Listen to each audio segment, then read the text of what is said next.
Welcome back to The Black Table here on the Black Star Network.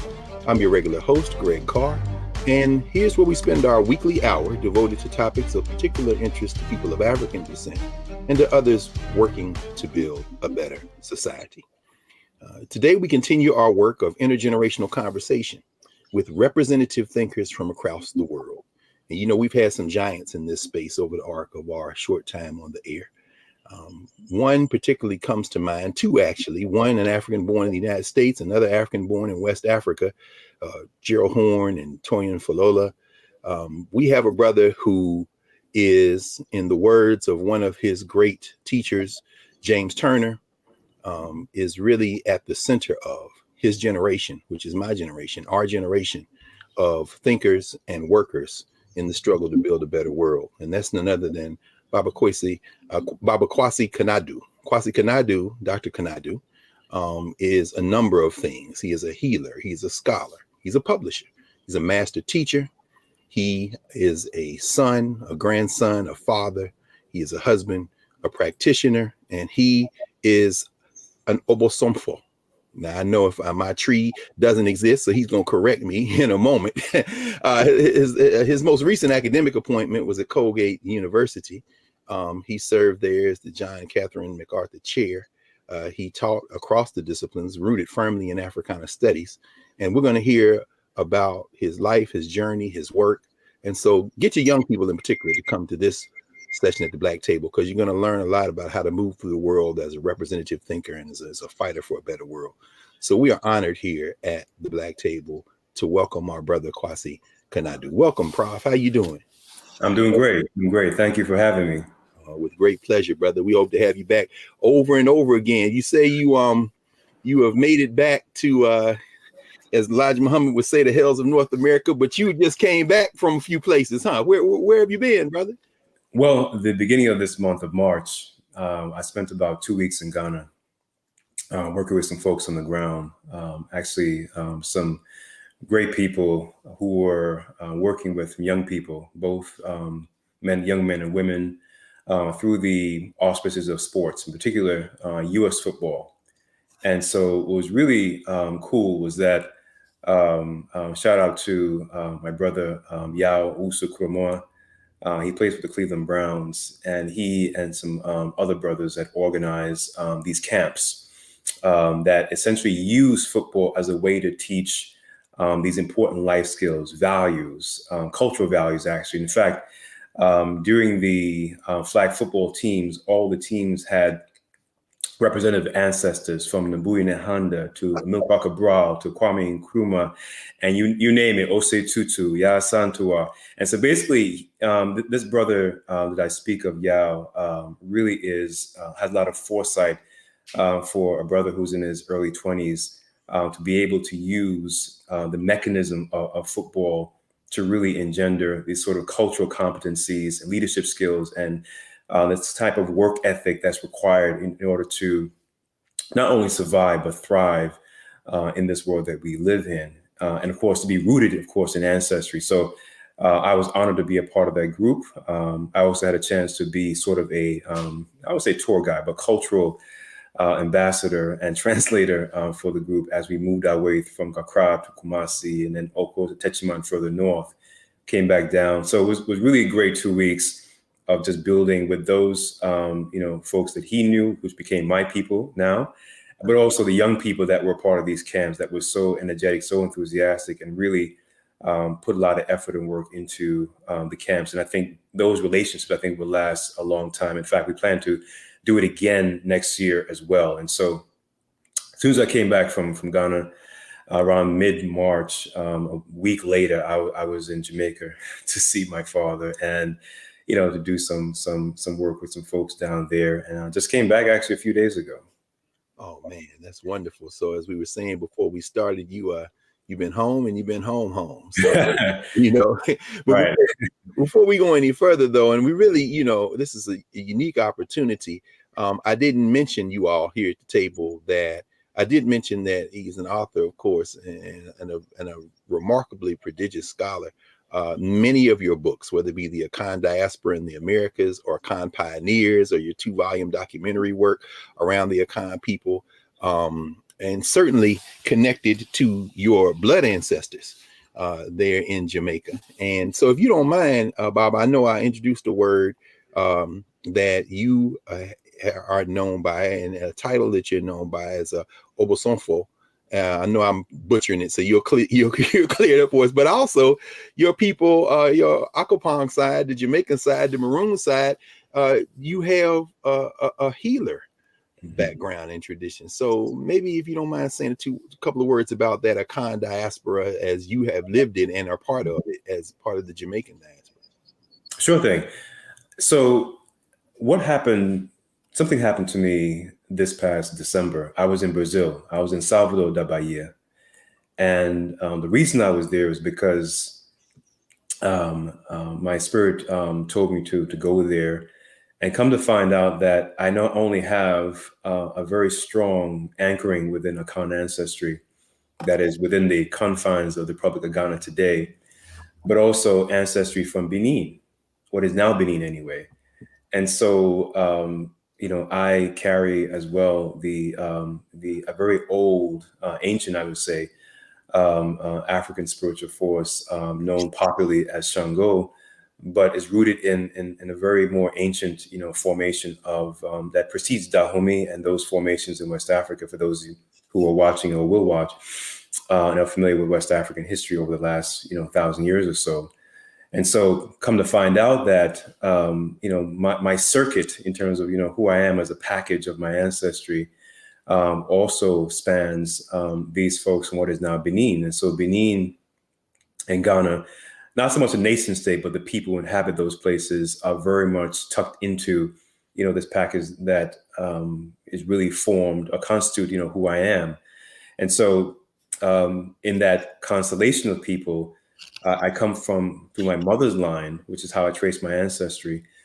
I come from really a long line of healers. My grandfather, my maternal grandfather, was a healer, and he's the one who I was reared with when I was born and raised in the island of Jamaica. And then my grandmother's mother, my great grandmother, was also a healer. It skipped my grandmother because she became a Pentecostalist and lost her mind. And so then my great grandmother was also a healer, and her mother was a healer, and her mother is the one that I've come to know as Ajwa Kunadu, and that's how I get my name. Yes.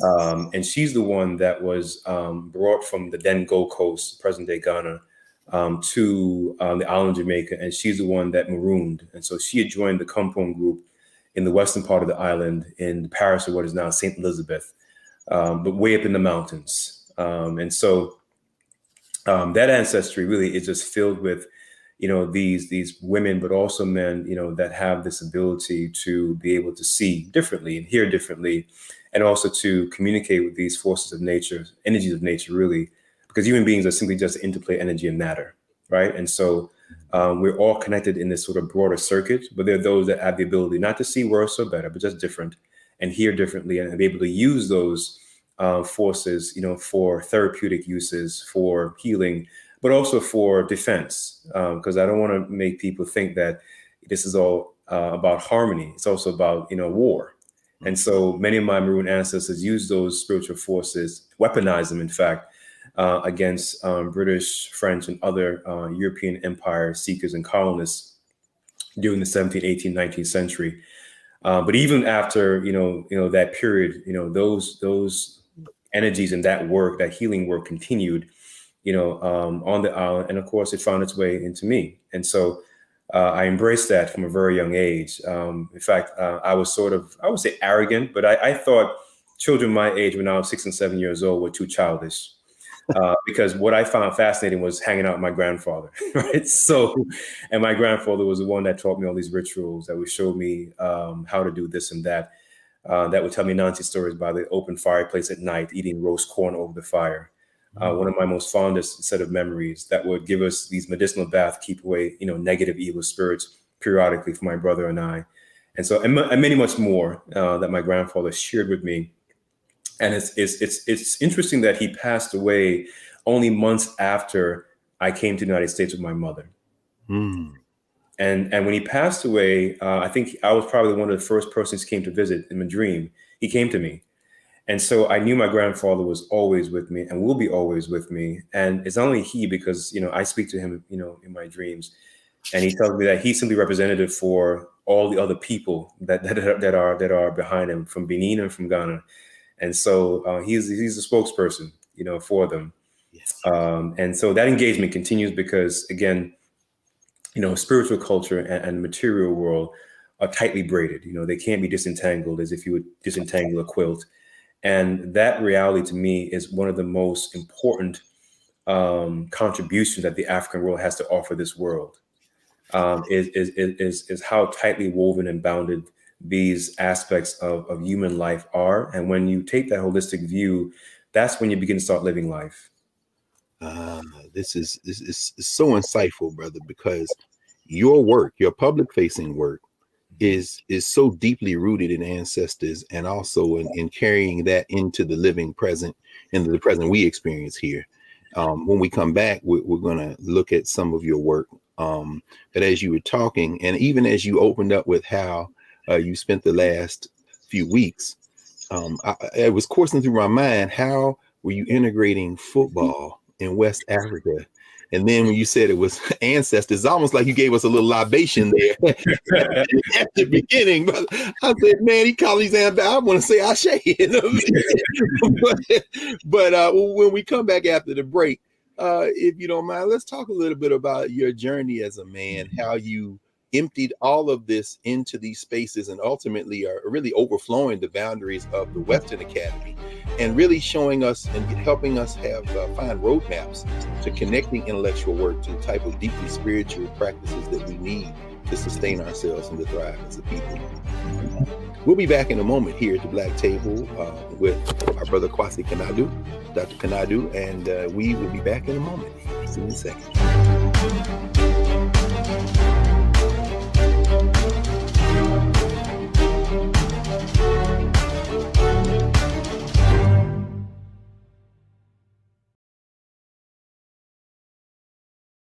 Folks, Black Star Network is here.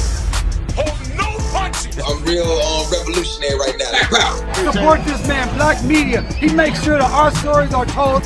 Thank you for being the voice of Black America, Roland. Stay black. I love y'all. All momentum we have now, we have to keep this going. The video looks phenomenal. See, this difference between Black Star Network and Black-owned media and something like CNN. You can't be Black-owned media and be scared. It's time to be smart. Bring your eyeballs home.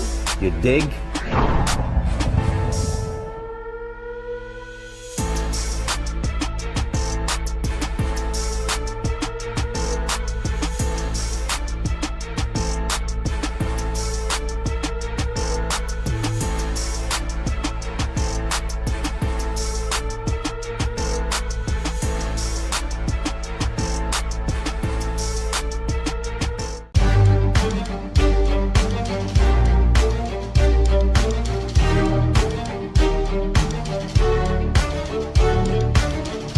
Welcome back to the Black Table here on the Black Star Network. I'm your regular host, Greg Carr, joined today by Dr. Kwasi Kanadu. When we left, Professor Kanadu, you were describing this connection. And of course, it's very popular these days with the Woman King coming out. Folk think they know something about the Fawn or the homie, but to have a connection with Shango and to have that line, brother, and to be led by the Spirit. One of the reasons we wanted to have you on in this initial conversation was to highlight your two most recent books, a book of primary sources, which is remarkable, Africa's Gold Coast through Portuguese sources, 1469 to 1680, and the book Many Black Women of This Fortress. Of course, there's Ottawa there as well, right? Garcia, Monica, and Ottawa, three enslaved women of the Portugal's African Empire. But as is your practice and being, and as you would have us understand all of ours, if we will simply release into it, tap into it, and do the work spiritually, so much of what you said so far connects in some ways with this remarkable text that you published in 2019, Our Own Way in This Part of the World. You have developed a very, very powerful capacity to listen, to be present. And as you describe your work around Brother Kofi Nanko and his community, himself, a man who you never met, A man, however, who is everywhere except in the archives, which you did something about with this book. Could you tell us a little bit about how this book reflects your process of deep listening and spiritual work, and how these individuals that you've written about, whether it be the women and men of the East, one of your earlier books, or Kofi Danko, represent this practice that you're talking about, this essence of who we are? Could you lead us through, some of how this book went on all the way as part of the work, kind of illustrates some of the things you brought up in the first block?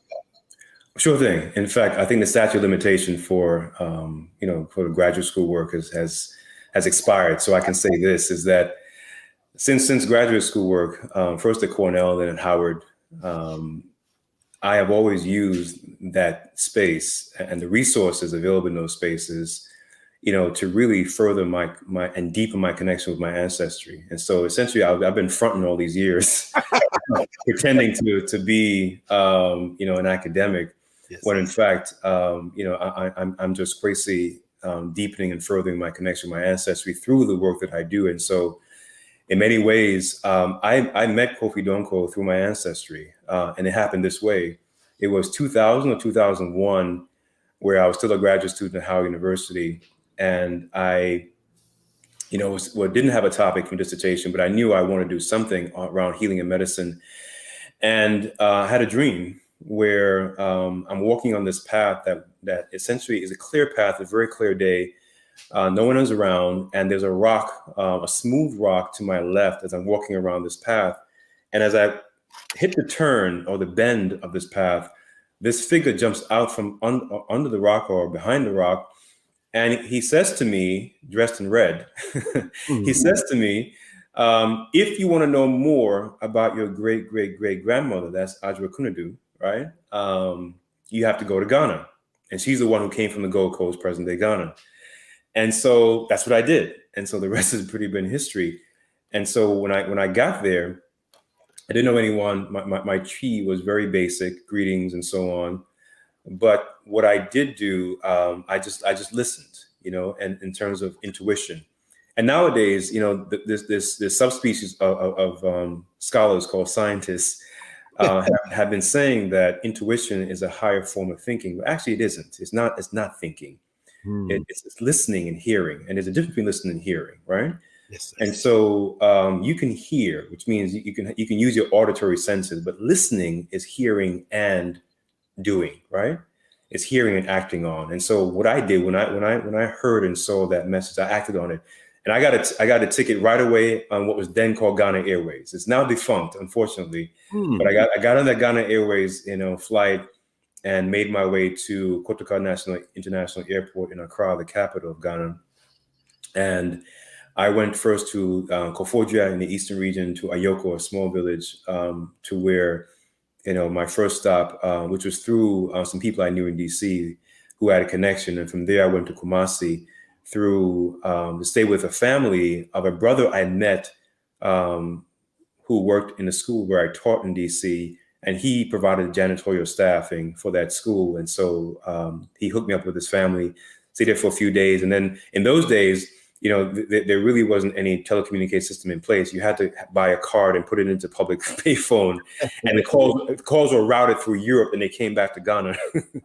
And you could hear the pause, right? Yes. And so the infrastructure wasn't in place. And so I would just leave a message at a fax machine center in Techiman. And hopefully the person would get the message and hopefully call me back in a time that I would also be next to a phone, right? And so in those days, the process was much more complicated and much more trickier. But I made it there, and I later found out the person who I encountered was one of the sons of Kofi Danko. I didn't know that. And he and I started to connect. I had a letter from my friend Nana Kwekusechi in Florida, who introduced me to the family. Come to find out that was Kofi Danko's family. I was in the compound. I stayed there in the compound. And that's also where Kofi Danko is resting in place, because traditionally the Akan people used to bury their elder households, at least within the compound, in one of the rooms. They would not be placed into a cemetery away from the family compound. And so that's where he rests is where I stayed in that compound. And so I met Kofi Donko in spirit, but not in person. And as I kept, walking around the town and, making introductions and follow my way through, trying to learn the language, I would tell people that who want to speak to me in English that do not speak to me at all. I want to speak only in Chi. And that's really how I began learning, is by forcing people not to speak to me in English. And so I would pick up little by little, over the years and get better at it. My questions became better.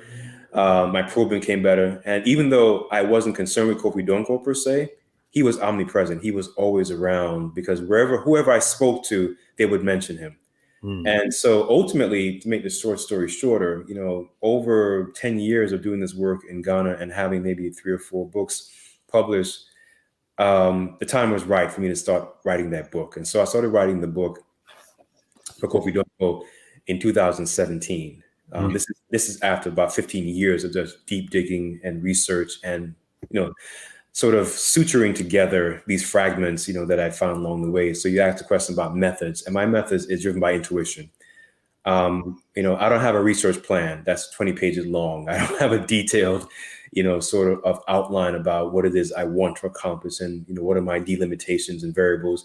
All that stuff is really in my head and in my body. And so the way that I proceed is that I have a certain kind of sense about a problem or an unresolved question. And what I want to do is I want to toss that question or problem in as many ways as possible. Think of the problem as, let's say, chicken, right? Yes. Chicken is ubiquitous. I want to barbecue it. I want to rotisserie it. I want to fry it.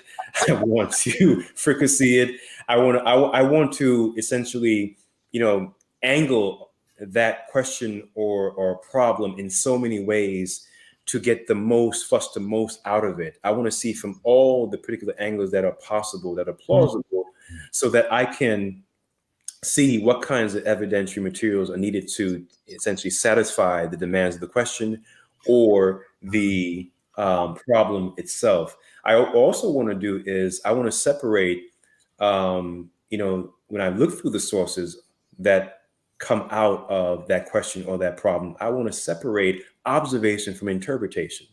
So what you find is that people will read a source, particularly myself, we read a source from the 18th, 19th century, in the case of Kofi Donko, 19th, 20th century, and all sources are biased because they have to be. They come from a particular point of view, right? Yes, sir. And so I don't look for bias. What I look for is I read between and against the grain. I look for things that are silences and disclosures. I look for, as I fricassee and fry and barbecue, I'm looking for all those things to run out, to pour out essentially. And as they pour out, I then have to separate observation and interpretation. So if somebody says, look, we met these healers in the early 20th century in a place called Akuyapong or Akompong, and these healers said this and that. I said, okay, well, that language is in German, right? And I know German as a language has a certain structuration. But I also know that it has a certain vocabulary because these are recorded by missionaries, right? German, Swiss missionaries. These are the layers that I have to work through as a scholar and as a historian. What I mean by barbecue, frying, fricassee, I got to work through these layers. They're missionaries, they're Swiss missionaries, they're Basel missionaries, they're German missionaries, right? They're Protestant missionaries. And so I got to look at all these layers. And I look at, well, first of all, they're listening to Chi, translating into German, and then I'm translating from Chi to German back to English, right? So I got to think about the entire suite of translations and what can go wrong and what can go right, right? And so these are technicalities that perhaps most people don't think about, but I do, and I pay attention to all of them. And so I'll say, for example, as I did in the book, Our in this part of the world, that readers have to be mindful that I am translating from 19th century German, which was a translation from 19th century Chi to German into 21st century English, right? And in that process, there are certain things that the German could not compute or understand or grasp because their vocabulary didn't have the receptors to receive a concept like obusumfo. There's nothing in German to receive and be able to grasp that concept, right? There's nothing in German, 19th German for bayi, which some people translate roughly as witchcraft, but it's not that, right? Yeah. And so I have to guide the reader, say, hey, this is the process that I'm working through, and I need you to stay with me, because if you stay with me, you get to the other side, which is the side of comprehension, right? Then you know why I'm interpreting this text that way, or why I'm interpreting this song that way. So there's a refrain that these women sing, having this festival by the Beza missionary in the town called Nkranza, where Kofi Donko was born in the village of Kunta Dumasi. And they're basically mocking the Beza missionary station who said, look, we ban you from playing that kind of drumming and music. And they said, look, we're playing it in front of your face, in front of your station, and you can't do anything about it. This is, I really hate to pause here, but we have to, of course, go to our commercial break. But when we come back, please, let's stay in this same rhythm and energy, because there's a beautiful symmetry. There are beautiful symmetries to the whole full arc of your work. And we see how you enter and exit communities and institutions as is necessary to do the kind of revealing work that you're doing. So let's stay in this rhythm when we come back. We'll be back with our brother, Kwesi Kanadu, here in the Black Table, back in a moment.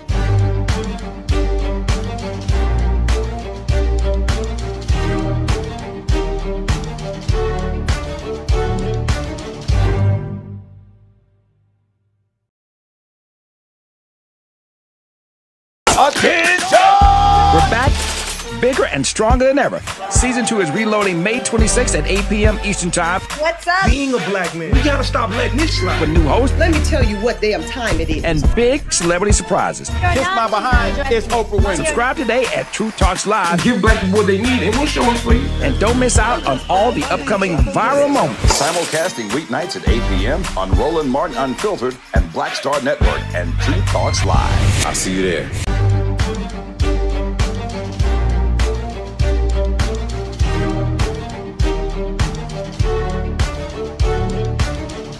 Welcome back to the Black Table here on the Black Star Network.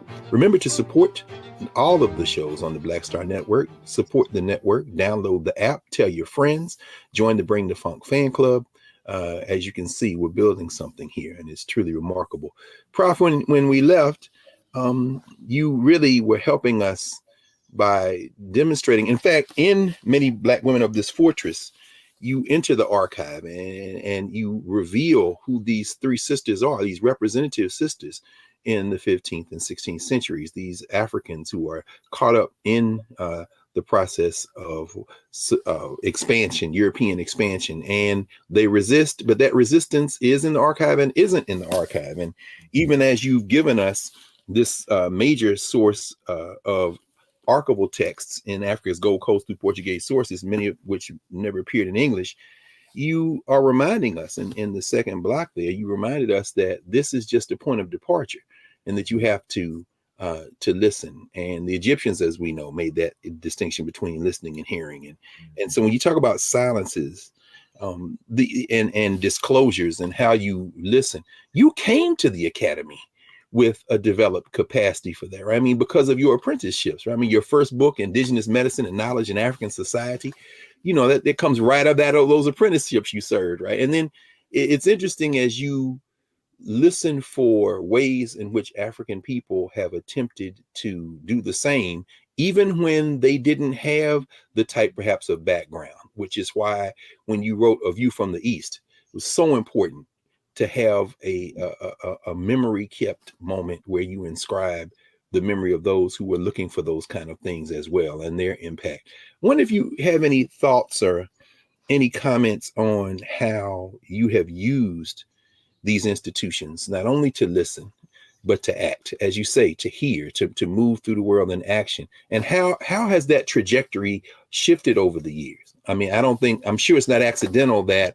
book on the East, which Syracuse University Press published, is now published by your own diasporic African press, as is Transatlantic Africa, your history of the last several centuries of African people's movements through the world, which starts with Oxford University Press and then in an expanded edition, Diasporic African Press. Are you spirit led to kind of ground now in these Black institutions like the ones you've chronicled and inscribed? And how does spirit help guide your research projects and your work? Well, that's a great question. And I'm going to disappoint you because the answer is pretty simple. You said it. That's what it is. In that, I'm driven by intuition. Now, sometimes, there are a few occasions where I don't listen. Oh, really? Yeah, they are. And guess what? My particularly my grandfather, who I've described, I call him for this purpose, not a Yao. He's born on Thursday.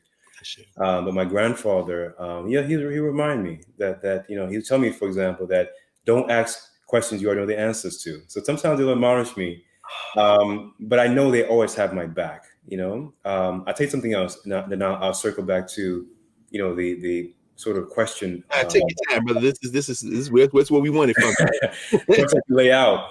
I was in Benin in 2005, and again, I didn't realize why I was there. But I was in Benin in 2005. But it felt like home. And I was in Cotonou, the capital. I was in Abomey, Porto-Novo, and a few other places. But while in Cotonou, I was staying in the residence where I was in. Actually, I was leading a group of students. I was lead faculty for a group of students. We spent 2 weeks in Benin, 2 weeks in Ghana. One of the best dual trips I've done before. And I've done several of them, study abroad, but this one was really cool. Nonetheless, I'm sleeping, in the residence where we stayed in Cotonou, and I had a dream, a particular night. And when I woke up, I wrote the dream down. The dream was something like this: several ancestors came to me. It was a group of them actually, which I had not seen before. Usually, it's an old man or a woman or both, but this time it was a group of them, and they came to me and said, "We really like what you're doing, but you have to do more." Wow. They said, "You have to teach the world about African spirituality and culture." Then they left. And so that's 2005. That's 2005, right? Yeah, right. Hey, so y'all, listen, you all go to kwasikanadu.info. Yeah. The dozens of articles, a dozen books, own published. They told you in 2005. 2005. And so that was a year after I finished up at Howard. That was a year after, 2 years before the medicine book came out. Yeah. And so that's what my life's work has been about. It's definitely the arc of my life work is definitely about, the thriving of African people in the world, right? Yeah. And that we don't have to cannibalize each other. We all can eat. And indeed, to do that, my argument to us and to them is that our power base, our nuclear weapon, without the corrosive side effects, is our spiritual culture, because it is the analog to the digital, disaster that we live in. Yeah. And so when they said that to me, it just made it clear. It mapped everything out for me. And I knew that's why I had to be there in Benin 2005, right? I haven't met the Hogun, like the head leader of the Vodun for the entire nation. As you know, Benin has Vodun and Catholicism as national religions for Catholicism and national spiritual systems for Vodun. Yeah. And so I met the head Ogun in Cotonou, and he gave me a talisman, in fact, and he was very generous to me. I met others, that were there. And so it really, really was a form of homecoming, but I didn't realize the magnitude of it until I started actually doing more of that kind of work. So every project I've done has been the first of its kind, and I'm not boasting or bragging. It's just no. Can I interject here? Just yes. No. Your book on the East, and we are both children of the Pan-African nationalist movement. And for those who, this is just the opening of the way. We looking forward to having you back a number of times. When you mentioned your brother who was at the school you were working at, who had the connection in Ghana, of course, that is a way open. And and you all mark this now, Council of Independent Black Institutions. We're going to talk about those African-centered schools in a minute. So there's footnotes to everything we've been in this conversation. But when there's a generosity, not only your spirit, but in the way that you inscribe. And when you tell the story of the East, it is absolutely, as James Turner says in the introduction, and then as our brother and your brother Scott Brown in particular says in just the second edition, there's a generosity of spirit in helping bring to the world the story of this living community of folk who are about building community and sustaining community and protecting community. I mean, is that, that generosity that you exhibit, including the fact that your ancestors have your back, clearly. We're not going to let you out here. It reminds me of, again, I mentioned Gerald Horne. Yeah. Calls it ruthless synthesizing when he archive and just consumes that.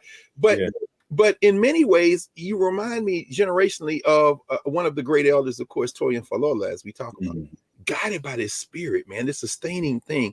I mean, Is that what led you in those first couple of projects, the medicinal piece, and then the East, and such a powerful institution? Can you say a few words about those first couple of books and how this kind of exhibits what you've been talking about? Sure thing. Well, the medicine book came out of my dissertation. Did some more work afterwards, but that came out of the dissertation work. And that, again, was firmly ancestry, because the first healer and the foremost healer in my heart, in my spirit, is my grandfather. And so he's all over that book. Mm-hmm. I first came to learn about medicines and about plant life. In fact, the sort of, street language for healers in Jamaica, they call them bush doctor. because they live in plants, and so did my great grandmother and her mother and their mother and so on and so forth lived in plants, and that's really where the power is. The power is actually in medicines.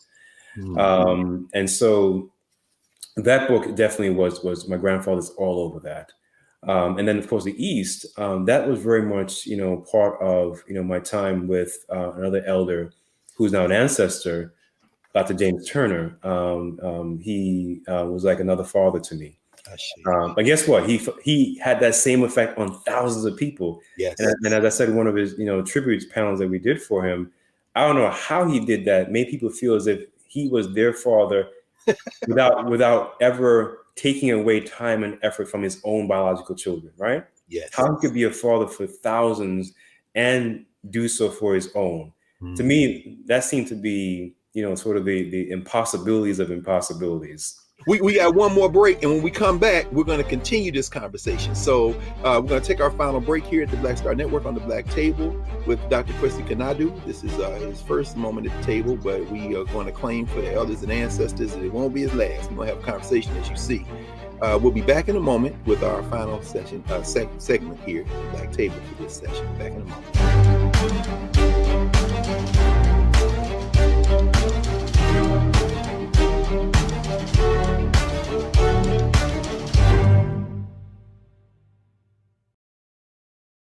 Hello, I'm Isaac Hayes III, founder and CEO of Fanbase. Listen to what I'm about to tell you. The window to invest in Fanbase is closing. We've raised over $10.6 million of our $17 million goal. That means there's room for less than 6,370 people to invest in Fanbase for the average amount. The minimum to invest in Fanbase right now is $399. That makes you an owner in Fanbase today. Go to startengine.com/fanbase to invest. Why? Because current social apps have taken advantage of users for far too long, with content suppression, shadow banning, harmful racist content, and no real tools for monetization and equity. Fanbase has over 1.4 million users and counting, allowing anyone to reach all their following and monetize their content from day one. Social media is the new TV, and whoever owns the apps that distribute that content have the opportunity to own potential billion-dollar companies. While big platforms with uncertain futures are failing to serve their users, Fanbase is stepping up to fill the gap. Don't wait until it's too late. Invest now, invest for yourself and your future. Go to startengine.com/fanbase and own the next generation of social media.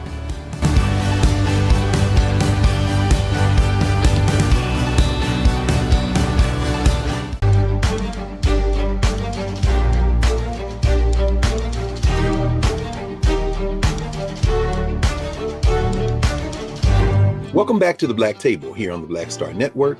I'm your regular host, Greg Carr, and please support the network, support all the shows. Join the Bring the Funk fan club. Download the app.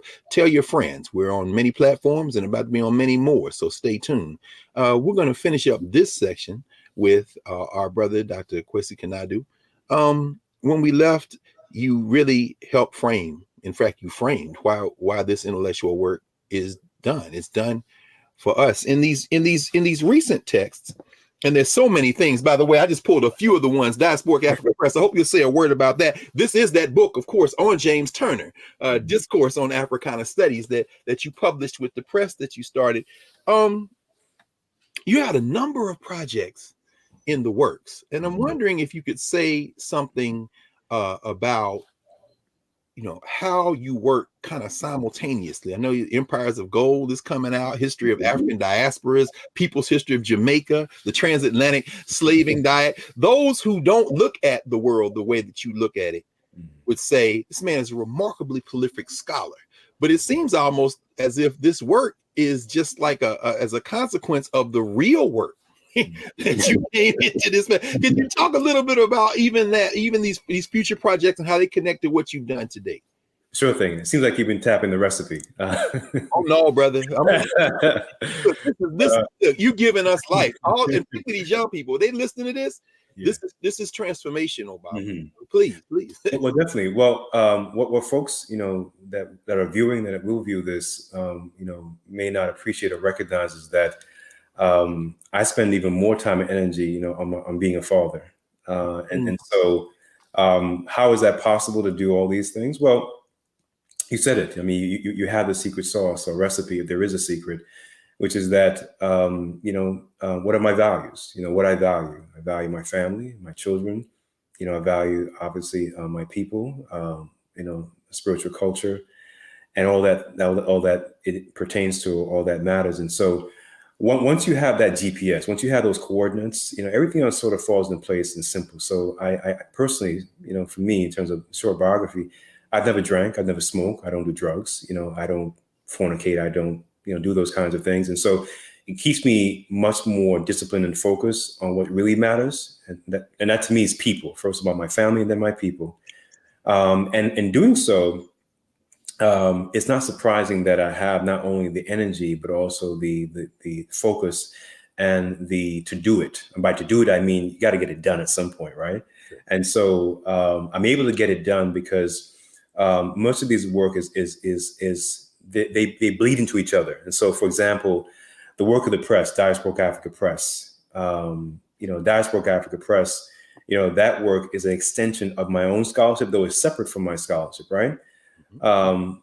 And my scholarship is an extension of, my healing work, in the sense that that's my compass when I look into or go into a project or go into an archive or go into a community. Is I'm thinking about, okay, what's driving me here? What's motivating me here? And let me put that into some, concrete form to be able to tell the story that needs to be told, for the broader African world, the benefit of the African world. And so, and that spirit, of course, that drives me is baked in ancestry. And so one of the recent projects that I've embarked on, and some might think I'm extending myself, but it's not, because these are just really extensions of this package that I am, which is there's a YouTube channel that I started recently called Powered by Ancestry, not surprisingly. Excellent. Yes. And that came from my ancestors saying that, hey, you got to keep doing this. And so it's a way in which for me to distill a lot of my work into plain language, digestible parcels of about episodes which form no more than 15 to 17 minutes apiece. Wow. Given the attention spans and the demands on people's attentions in the digital world that we inhabit. And so Powered by Ancestry, the reception so far has been pretty good. I'm not focused on numbers per se. I'm focused on whoever checks it in, and that's who I'm feeding. And if they feel inclined, they can share with others, and then they too will be fed. So the positive feedback so far has been great, but I don't do it for that. I'm doing it for Ancestry. And so Powered by Ancestry has really been another outgrowth of the publishing, of the healing work, of the scholarship, where I can put those all together and put them in one place that is accessible, that is distilled, and that people can come to and tap anytime, for whatever their needs may be, that channel may fill. And then in terms of new projects, you mentioned Empires of Gold. That book is finished. It was finished actually in November. I finished writing it. That's the next big book. And this may sound, for those that know my work, hyperbolic, but that's probably my best book so far. Really? Yeah. Here, brother. That's a hell of a. It's heavy. In fact, in Tree you say emudu is deep. That one is probably my best work so far. But guess what? I haven't crest yet. No question. Oh well, no. There is no crest. I haven't crest yet. Not in this so far, and really, I thought about it within myself. I said, I thought Our Way in This Part of the World was the best one, and it is that I've done so far, because it was so much. 15 years going into that one, and not to say that others have been shortchanged, because they haven't been, but This one, different purposes. Many black women are disfortunate, as I told you before we started. Yeah, so powerful because you're bringing these sisters to life as representative figures. I mean, it's really pushing back. We talked to Howard French a few months ago, and with Born in Blackness. But this is something different. You're anchored in us in a different way. So I mean, but anyway, so differently perhaps. All these different people, but this Empires of Gold, you say. It's say hit different on this side. that one, and of course, the book on the black women that you had in your hand a moment ago. Yeah. That one, I didn't plan that one, but the sister Graça, I only know her Portuguese name. I think it means beloved one or anointed one. Graça, she was talking to me. I came upon her inquisitional file, and it's a difficult, hand. It's Gothic hand that's written in. And it's short, really. It's about 20, 25 folios.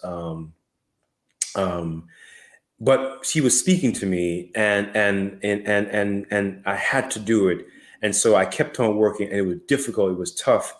But as I'm working through it, then I came upon Monica's file. This is sort of the order of sequence. Yes. And then Ajua's one was in passing. Actually, all I know of Ajua is a name. It has a name in passing. But that one's about method, which is to say, hey, you lazy scholars or people pretend to be scholars that claim that the sources aren't there, we have to fabulate or make things up. No, you don't have to make things up. You need to know how to do this kind of work, and I'm going to show you how. No question. And I say this with all humility, right? Right. And guess what? Brother Greg. Yes, sir. Scholars don't do that. They don't publish their work. They keep it to themselves and hoard it. Yes. I'm saying, look, you can check me if you think, if you have questions about what I do and how I do it. In fact, I'm going to feed you because I know you don't read these sources. I know you don't do this kind of work, but I'm going to feed you and students who would need this nourishment. I'm going to put it out to say, hey, if you want to test me, if you want to check me, if you want to challenge me on how I do what I do, here you go. Here you go. Right? Here you go. Here's a gift for you. But more importantly, that those sources to me are crucial because the Portuguese are the first European empire that had the most sustained contact in Western Africa up until the 17th century. And yet there was nothing on the former Gold Coast or Mina Coast about them available in English. Yes, there were some scattered things here and there, but nothing of this magnitude. Changed the entire history of what we thought about this sort of so-called early modern period of the Gold Coast, but also Portugal and the empire, because these are intertwined history. In other words, I remember a student asking me in my modern African history class, why do we have to tell the story of Africa with the Europeans? I said, well, they're part of the story. You can't leave them out, and so they're part of the story. And so whoever the actors are, they have to be part of the story. Whatever your disdain may be, for their acts and their intent, they're part of the story. Yes. And what I'm saying, in other words, is that the story of Portugal and its empire is recasted now, right?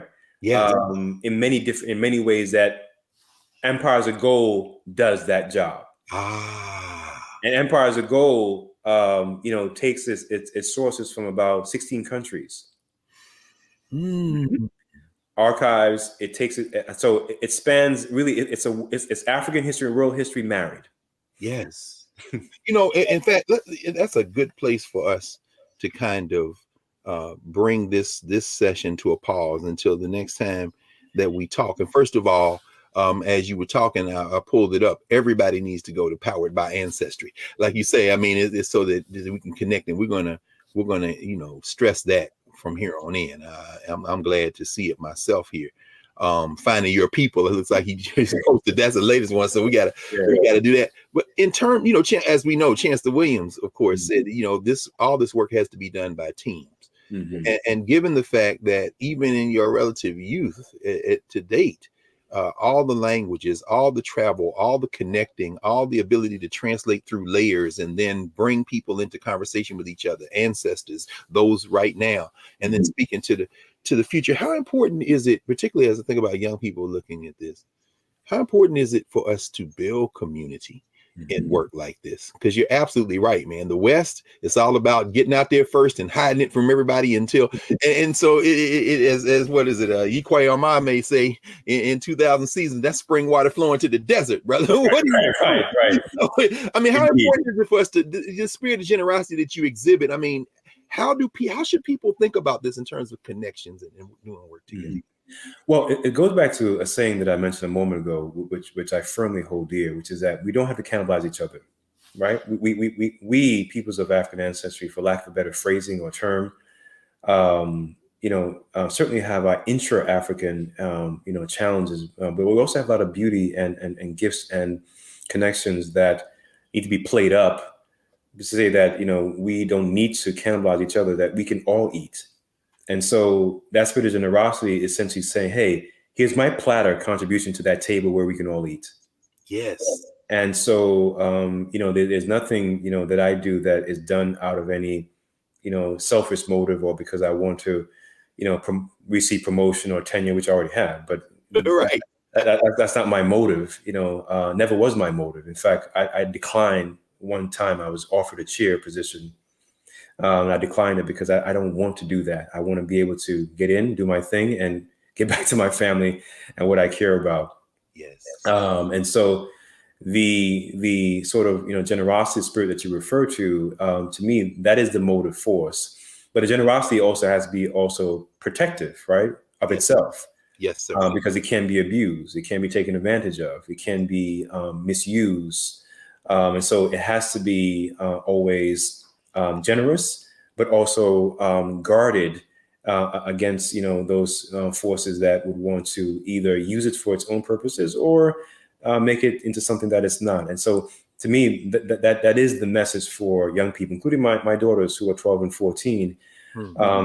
Is that the key to life is staying who you are, but you can't stay who you are if you don't know who you are.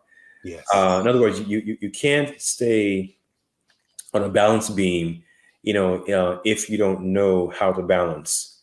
And that balancing act is between this, physical material world and the spiritual one. Right. And this is what I'll close it on my part. If it's time to close, is that, the vehicle is our physical human body, blood, plasma, brain, etc., mind. That's the vehicle. The spirit is the driver of that vehicle. And the GPS is the ancestry, because they came before us and they know where we're going, because they know the roads because they built it. Yes. I think I'm going to say less and let that resonate. That, as the Egyptians would say, Medu Nefer. That's good speech. There, brother. So listen, we can't thank you enough for joining us in this inaugural motion, and we hope you'll come back soon. We want to get you some time, more time with you. Even though it's a finite resource, I guess, and maybe it's not a finite resource as we know. So I say, not for me. Anytime that I'll be, honored to come back, you let me know. Definitely will. I make time for those I care about. So same here, brother. Same. We love you, brother, and love you too, man. Yes, sir. So y'all go to Kwasi, KWASI, Kanadu, KONADU.info. You'll see the information there. Please go to Powered by Ancestry and get this knowledge, because that's what I'm gonna be doing. And so we'll say until next time to you, Professor Kanadu, and thank you, brother. Thank you. Appreciate it. Absolutely. We'll be back in here. Oh, you too, Bobby. You and the family, to everyone. So we'll be back here in a moment at the Black Table to clear the table, and we will see you in a moment after this break.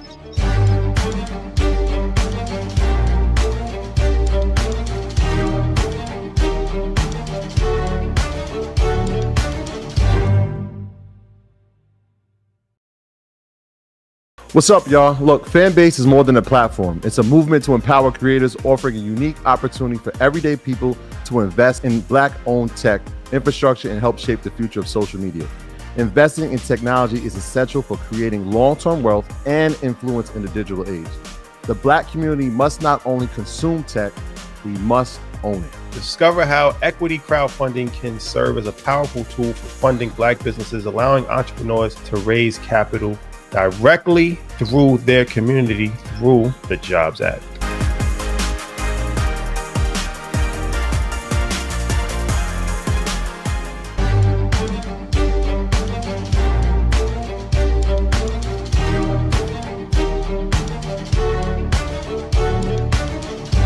Welcome back to the Black Table here on the Black Star Network. We've spent our hour with a powerful brother, scholar, healer, son, husband, father, a real master teacher, institution builder, publisher, who is modeling the way that we can move through the world, powered by our ancestors, Dr. Kwesi Kanadu.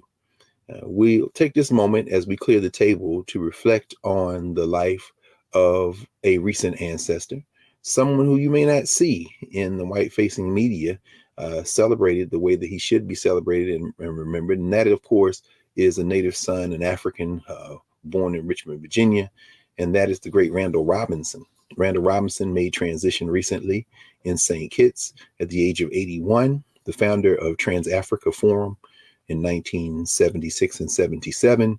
At one time, chief of staff for Charles Diggs of the Congressional Black Caucus, worked with Bill Clay out of Missouri. His brother, Max Robinson, was the first Black anchor of a major news show, ABC. You saw Max Robinson on television back in the 70s. Well, his brother Randall, like Max, graduate of Virginia Union University, started out at Norfolk State University, went to Harvard and got a law degree, but used that law degree as a weapon for the struggle of African people globally for his entire adult life. Randall Robinson, who made transition recently, is someone who we will devote a future Black Table conversation to. And as we clear the table, we are reminded that when he wrote his book, Quitting America, Randall Robinson said that I tried to love America. America never loved me, but I loved my nation in America. And that nation was the Black nation. And that nation knows no borders. So as I moved to my wife's country of birth, St. Kitts, he traveled all over the world from there, including back and forth to the United States. But he said, I am no more an African born in the United States than I am a Haitian, than I am a Nigerian, than I am an African born anywhere else. My country is my people. And he lived that way.